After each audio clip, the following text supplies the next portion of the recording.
Welcome again to my YouTube channel. और chapter number 12 आज हम शुरू कर लेते हैं, दैट इज़ इनहेरिटेंस। ये लेक्चर नंबर 1 होगा इस चैप्टर का। सो फर्स्ट ईयर बायोलॉजी मैंने शुरू की है, उसमें मैंने काफ़ी लेक्चर्स अपलोड कर दिए हैं और इसमें भी हम इनहेरिटेंस के बारे में बात कर लेते हैं।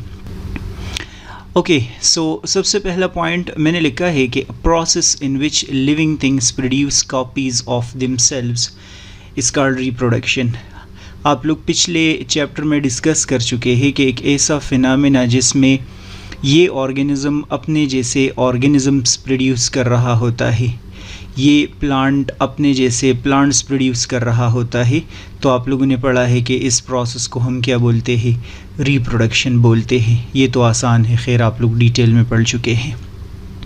साथ में आप लोगों ने ये भी बोला है कि the offspring produced as a result of reproduction resemble their parents. ये ऑफस्प्रिंग आप लोगों को नज़र आ रहा है, ठीक है। तो आप लोगों ने पढ़ा है कि ये बिल्कुल अपने पेरेंट्स की तरह होता है। आप बोल सकते हैं कि ये अपने पेरेंट्स के साथ रिजेंबल करता है, उसके साथ मिलता जुलता है। कैट अपने जैसे कैट प्रोड्यूस करता है, प्लांट अपने जैसा प्लांट प्रोड्यूस करता है, एनिमल्स अपने जैसे एनिमल्स प्रोड्यूस करता है। और उसमें काफ़ी ज़्यादा क्या मौजूद होता है, रिजेंबलेंस मौजूद होता है। आगे मैंने नोट किया है कि these similar characteristic that pass from parents to offspring are collectively called heredity. ये जो सिमिलैरिटीज़ इन पेरेंट्स से ऑफस्प्रिंग में ट्रांसफ़र हो रहे हैं, तो आप लोगों ने बोलना है कि इन सिमिलैरिटीज़ को हम क्या बोलते हैं, या इन सिमिलर कैरेक्टरिस्टिक्स को हम क्या बोलते हैं।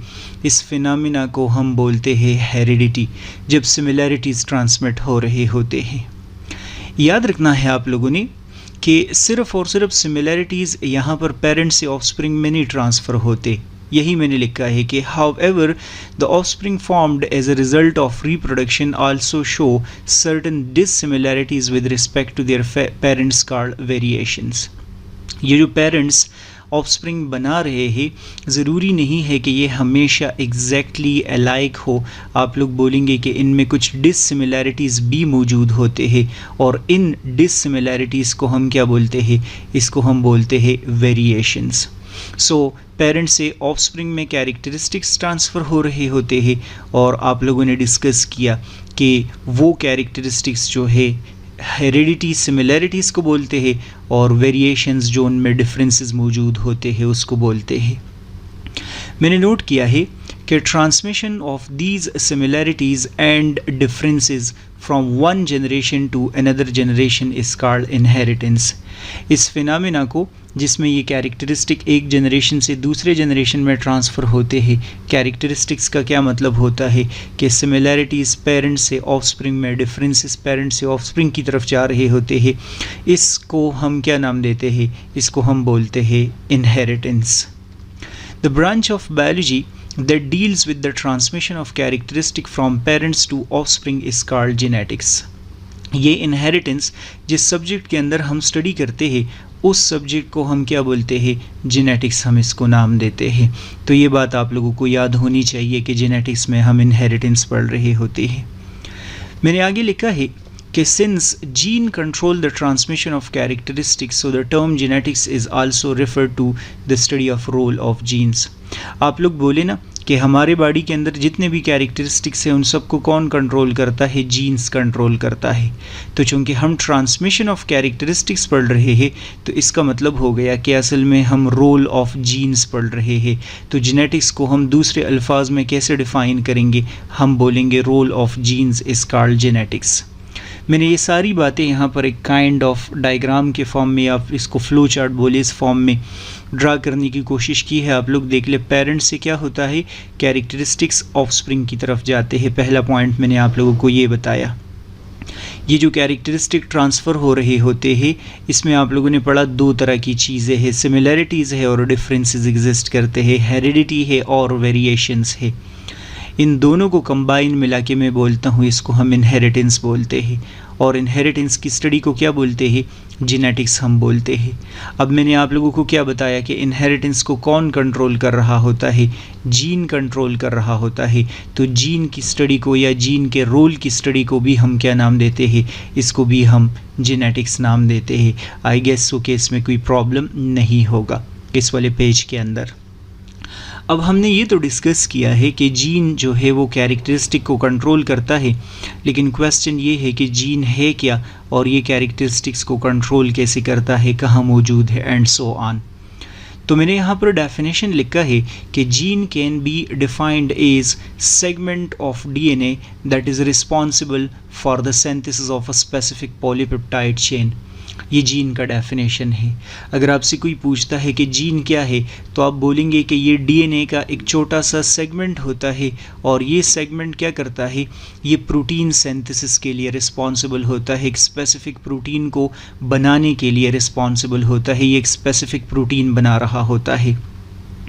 मैंने नोट किया है कि DNA is composed of small monomers called nucleotides. So gene in other words can be defined as sequence of nucleotides in DNA that encode for the formation of a specific protein. आप लोग देखें ना, आप बोल रहे हैं कि DNA gene के क्या चीज़ है?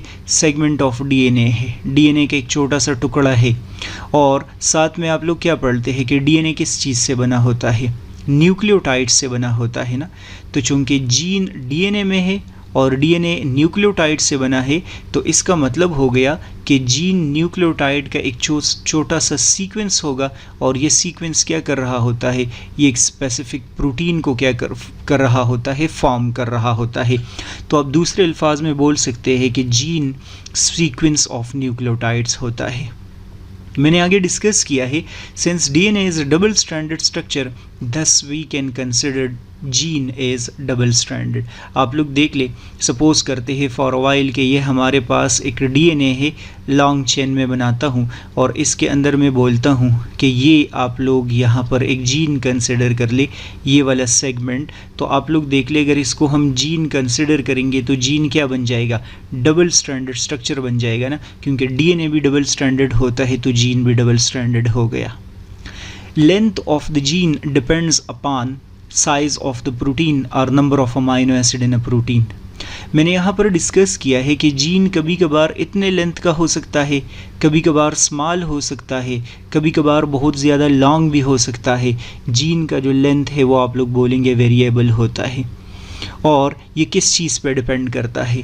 ये डिपेंड करता है कि प्रोटीन का साइज़ क्या है, या आप लोगों ने याद रखना है ये डिपेंड करता है कि उस प्रोटीन के अंदर नंबर ऑफ़ अमाइनो एसिड कितने हैं।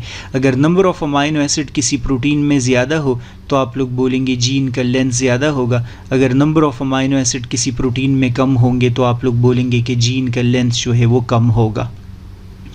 अब ये तो हमें चलो समझ आ गई कि जीन DNA का हिस्सा है, डबल स्ट्रैंडेड होता है, न्यूक्लियोटाइड से बना होता है और एक स्पेसिफिक प्रोटीन बनाता है। क्वेश्चन ये है बनाता कैसे है? How does a gene make protein? ये वाला हेडिंग वैसे बुक में नहीं है, मैंने खुद से बनाया है। आप लोग ये वैसे चैप्टर नंबर 2 में पढ़ चुके हैं और क्रोमोसोम एंड DNA में काफ़ी लेंथ में ये डिस्कस करेंगे। सो मैंने लिखा है कि the journey from gene to protein is complex and highly controlled within each cell. It consist of 2 major steps called transcription and translation. लिखा है कि जीन से जब प्रोटीन बन रहा होता है तो ये काफ़ी एक कंट्रोल्ड मैकेनिज़्म है, ठीक है। और इसमें 2 स्टेप्स आते हैं, जिसमें से एक को हम बोलते हैं ट्रांसक्रिप्शन और दूसरे को हम क्या नाम देते हैं? ट्रांसलेशन। ट्रांसक्रिप्शन और ट्रांसलेशन आप लोग बोलेंगे कि जीन सिंथेसिस के, प्रोटीन सिंथेसिस के 2 स्टेप्स है। During the process of transcription, unzipping of the gene takes place and the information stored in gene's DNA is passed to a molecule called messenger RNA in the cell nucleus. Transcription के दौरान क्या होता है? लिखा है कि ये जो आप लोगों को डबल स्ट्रैंडेड जीन नज़र आ रहा है, सबसे पहले ये अनजिप हो जाता है।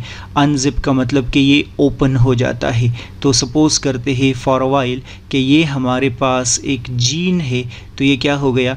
यहाँ पर मैं बोलता हूँ कि ये ओपन हो गया। जैसे ही जीन ओपन हो गया तो लिखा है कि इसके अंदर जो इन्फॉर्मेशन होता है वो क्या करता है, वो मैसेंजर आरएनए की तरफ चला जाता है। तो आप लोग देख ले, ये एक मैसेंजर आरएनए इसके पास बन गया। ठीक है, कहाँ ये प्रोसेस हो रहा है, न्यूक्लियस के अंदर, और इस प्रोसेस को हम बोलते हैं ट्रांसक्रिप्शन। सो ट्रांसक्रिप्शन आसान अल्फाज में आप लोग बोलेंगे कि डीएनए से जब भी मैसेंजर आरएनए बनता है उसको हम ट्रांसक्रिप्शन बोलते हैं। आगे मैंने नोट किया है कि messenger RNA carry the message from protein synthesis from nucleus to cytoplasm. It contains message in the form of codons, sequence of 3 nucleotide in messenger RNA. DNA ने सबसे पहले क्या कर दिया, यहाँ पर आप लोग बोल रहे हैं मैसेंजर आरएनए बना दिया। ये मैसेंजर आरएनए कहाँ चला जाएगा, साइटोप्लाज्म के अंदर चला जाएगा, और साइटोप्लाज्म के अंदर वहाँ पर क्या करना शुरू कर देगा, प्रोटीन बनाना शुरू कर देगा। इस मैसेंजर आरएनए को मैसेंजर आरएनए क्यों बोलते हैं, क्योंकि इसके अंदर मैसेज मौजूद है। किस फॉर्म में मौजूद है, सो लिखा है इन द फॉर्म ऑफ कोडान मौजूद है। कोडान क्या चीज़ है, तो लिखा है कि ये 3 न्यूक्लियोटाइड्स का एक सीक्वेंस होता है जो मैसेंजर आरएनए के अंदर होता है। यही मैसेंजर आरएनए आप लोग देखेंगे कि ये क्या करता है, जैसे ही साइटोप्लाज्म के अंदर आता है, so ribosome help to translate the message in messenger RNA in the form of protein, a process called translation. आसान अल्फाज में ये ज़रा देख ले, डीएनए से सबसे पहले क्या बनता है, मैसेंजर आरएनए बनता है। इस मैसेंजर आरएनए के बनने के प्रोसेस को क्या बोलते हैं, ट्रांसक्रिप्शन बोलते हैं। मैसेंजर आरएनए चला जाता है साइटोप्लाज्म में और वहाँ पर क्या बनाता है, प्रोटीन बना देता है। प्रोटीन बनने के इस प्रोसेस को क्या बोलते हैं, ट्रांसलेशन बोलते हैं। सो ये जीन से प्रोटीन बनने की जर्नी थी जो आप लोगों ने डिस्कस किया कि क्या है, 2 स्टेप्स में अकर होता है। ये चैप्टर अक्सर काफ़ी मुश्किल लग रहा होता है स्टूडेंट्स को। अगर इन केस आप लोगों को मुश्किल लग रहा है तो मुझे इसमें बताएंगे, और ऑनलाइन क्लासेस मेरी लेनी है तो आप लोग उसमें भी मुझे कमेंट में बता दें, उसमें वो भी ज्वाइन कर ले, और लाइक सब्सक्राइब शेयर करना है तो ज़रूर आप लोग कर ले। नेक्स्ट वीडियो लेक्चर आप लोग देख ले। गुड बाय, अल्लाह हाफिज़।